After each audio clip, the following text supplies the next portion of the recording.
MTMC పరిధిలో seasonal వ్యాధుల పట్ల అవగాహన కల్పిస్తూ ఈ నెల 19న ఫ్రైడే డ్రైడే కార్యక్రమం జరుగుతుందని అడిషనల్ కమిషనర్ వెంకటేశ్వరరావు తెలిపారు. ఈ మేరకు ఆయన సిటీ న్యూస్తో మాట్లాడారు.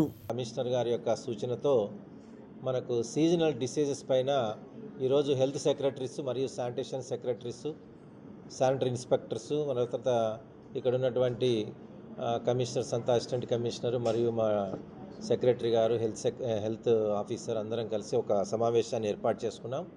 ప్రధాన ఉద్దేశం ఏమిటంటే రైనీ సీజన్ స్టార్ట్ కాబోతుంది కాబట్టి మరి సీజనల్ డిసీజెస్ ప్రబలే ప్రమాదం ఉంది. అందువల్ల ప్రజలకు అవేర్నెస్ కల్పిస్తూ ప్రజలుగా సపోర్ట్ తీసుకుంటూ యాంటీ మలేరియల్, యాంటీ డెంగ్యూ ఆపరేషన్స్ని రేపు అంటే ఫ్రైడే డ్రైడే అనే కార్యక్రమం రేపు చేపట్టబోతున్నాం.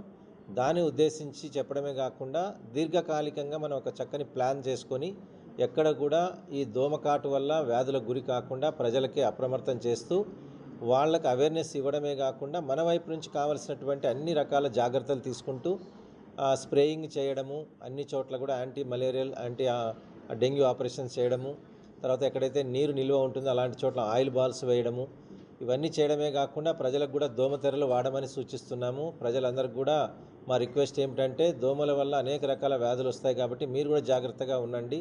ప్రతి ఇంట్లో కూడా దోమతెరలు ఉపయోగించడము, తర్వాత విండోస్ వీటన్నిటికి కూడా మెష్ ఉపయోగించుకోవడం, ఇట్లాంటి వాటి వల్ల తగిన జాగ్రత్తలు తీసుకుంటే మనము వ్యాధుల బారిన పడకుండా ఉంటాము.